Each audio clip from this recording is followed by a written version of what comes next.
So all of my Podocarpus that I planted on this side have died or are dying, while these on this side are doing fantastic. So what you may not know is we're going to dig these up and return them and hopefully plant some that'll come out like this.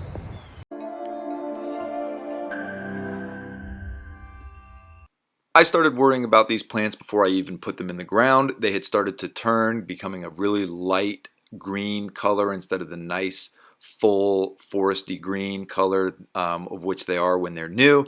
So I had regularly checked on them, watered them. You can see the sunlight hits them incredibly well, so it's the right conditions for growth of Podocarpus. However, for some reason this batch either got diseased or something happened to it and they all died. Now before you start thinking this guy just doesn't know how to take care of Podocarpus, here's quite a few of my shrubs around my house. I love these plants. They are excellent for creating privacy, for giving you a green space where you don't have them. So I decided to take them back, and here I am loading them back onto the cart and taking them into the store. This is me trying to exit. However, filming while pushing a cart is a little bit more challenging than one might think.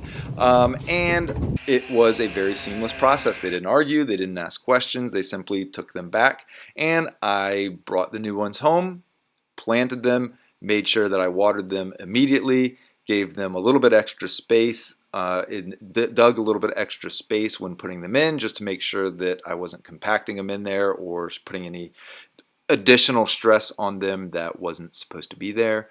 And stay tuned, but this is what they look like now, and we'll see how they grow over the next few weeks and months.